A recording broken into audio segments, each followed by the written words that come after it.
मैं नारी हूँ, लेकिन क्या मैं सुरक्षित हूँ? ये सवाल हर बेटी को पूछना चाहिए। और उससे ज़्यादा खौफनाक उसकी 3 साल की बच्ची को उसके हाथ से छीनते हुए पत्थर पे दे मारा और उसकी जान वहीं चली गई।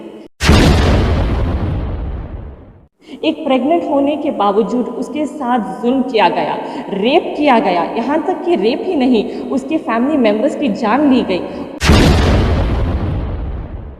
Heart wrenching incident, I think वो एक बहुत एक छोटा लफ्ज़ होगा बयान करने के लिए कि उनके साथ क्या गुजरा था। बताइए मैम कि जो 11 क्रिमिनल्स को हिंदुत्व क्रिमिनल्स को रिलीज़ किया गया है, बिल्किस बानो अभी सदमे में है, डर और खौफ के माहौल में है। उनकी लॉयर का भी कहना है कि कंसल्टेशन नहीं किया गया। तो गुजरात का जो गवर्नमेंट का फैसला रहा, अब आने वाले इलेक्शंस भी हैं, तो ये पूरे मामले को आप कैसे देखती हैं?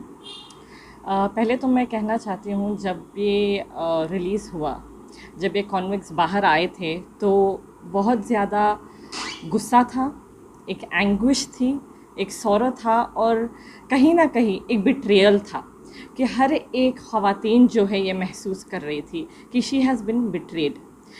जो ख़वातीन ख़ास करके बिल्किस बानो जो लड़ाई लड़ रही थी और उन्होंने कहीं कहीं सोचा था कि हाँ, मुझे जस्टिस और एक उम्मीद मिली थी कि हाँ, मेरे साथ इंसाफ हुआ है। आज अगर से हम उनसे सवाल करेंगे तो मुझे लगता है कि ये जवाब हमें नहीं मिलेगा। शी क्लियरली सेड दैट हाँ, मुझे यकीन था ऑफ द हाईएस्ट कोर्ट्स कि मुझे इंसाफ मिला है। मगर आज जब हम देखते हैं कि ये 11 कॉन्विक्ट्स को किस तरीके से रिहा किया गया और किस तरीके से उनका वेलकम किया गया, तो मुझे लगता है कि बेशक वो सदमे में है, उनके साथ हम तमाम लोग भी बिल्कुल सदमे में हैं। और जैसे मैंने कहा, सदमे से ज़्यादा it's more of a betrayal of the right for every बेटी ऑफ द सोसाइटी। हर हिंदुस्तान के हर वो बेटी के लिए ये नाइंसाफ़ी है, क्योंकि मुझे लगता है कि हमारा बर्ताव ऐसे हादसों को लेकर ये होना चाहिए कि एक बेटी पे वार हर बेटी पे वार होता है। तो सिविल सोसाइटी को क्या कहेंगे कि जब इस तरह के मामला हों तो सिविल सोसाइटी कैसे रिएक्ट करे, क्या करे? मैं चाहती हूँ कि सिर्फ चंद एक्टिविस्ट ही नहीं, सोशल एक्टिविस्ट या दूसरे लॉयर्स या one of the most educated society, सिर्फ वो ही नहीं, हर एक सिविल सोसाइटी का हर एक अफराद इस मसले को उठाए, अपनी आवाज़ों को बुलंद करे और बयां करे कि ये कैसा एक मिसयूज़ ऑफ पावर है। ये कंप्लीट मिसयूज़ किया है उन लोगों ने पावर को, और ये तमाम हिंदुत्व कॉन्विक्ट्स को बचाने के लिए साजिश रची गई है कि it's a clear message that you are giving out कि आप कोई भी जुर्म कर ले, you can easily get away.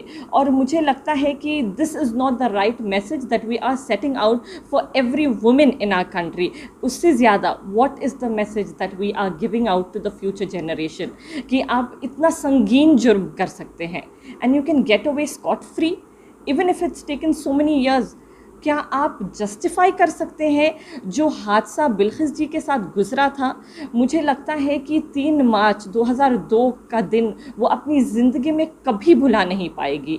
एक दिल रोंद देने वाला, heart wrenching incident, I think वो एक बहुत एक छोटा लफ्ज़ होगा बयान करने के लिए कि उनके साथ क्या गुजरा था उस दिन, जब जैसे तैसे वो अपनी जान बचा के जा रही थी, किस तरीके से एक प्रेग्नेंट औरत, 5 महीने प्रेग्नेंट, आई थिंक हर एक ख़वातीन जो हमारी सोसाइटी में है, they can relate how painful it would have been for a women like her to go through what she has gone. एक प्रेग्नेंट होने के बावजूद उसके साथ जुल्म किया गया, रेप किया गया, यहाँ तक कि रेप ही नहीं, उसके फैमिली मेम्बर्स की जान ली गई, उसके सामने ज़बरदस्ती दूसरी औरतों को भी ये रेप करते हुए उसको मजबूर किया गया कि वो देखे। और उससे ज़्यादा खौफनाक उसकी 3 साल की बच्ची को उसके हाथ से छीनते हुए पत्थर पे दे मारा और उसकी जान वहीं चली गई। How do you justify this? क्या आप अभी भी ये जस्टिफाई करेंगे that it is okay to let this criminal walk free in our society?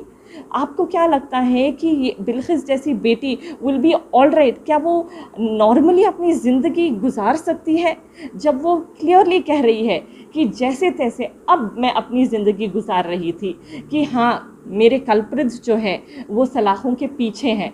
जब कभी वो पैरोल पर भी बाहर आते थे वो सहम जाती थी, डर जाती थी।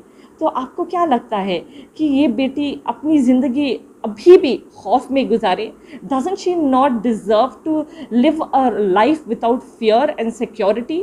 मुझे लगता है कि प्रधानमंत्री जी जो 15 अगस्त को बड़े शान से औरत की नारी शक्ति की बात कर रहे थे, नारी के सम्मान की बात कर रहे थे, नारी की सुरक्षा की बात कर रहे थे, I think he should justify his stand by intervening in this issue. और वो बेटी को उसका हक देना चाहिए जो आज गुहार लगा रही है that I don't feel secure. हाँ, मैं नारी हूँ, लेकिन क्या मैं सुरक्षित हूँ? ये सवाल हर बेटी को पूछना चाहिए, हर बेटी को पूछना चाहिए, बिल्किस बानो के लिए नहीं, हर वो औरत के लिए जिसकी लड़ाई ये है अपनी ज़िंदगी बेखौफ होकर जीने के लिए।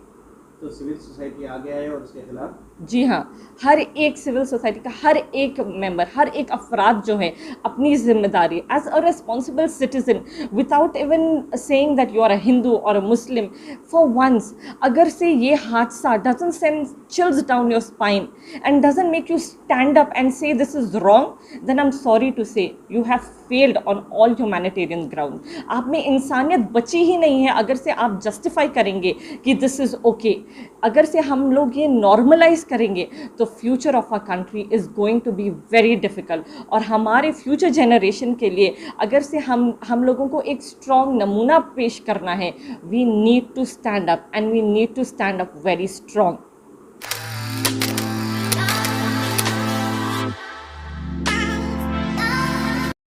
इस वीडियो को लाइक करें, हमारे चैनल को सब्सक्राइब करें, बेल आइकन जरूर प्रेस करें हमारी न्यू वीडियो सबसे पहले देखने के लिए।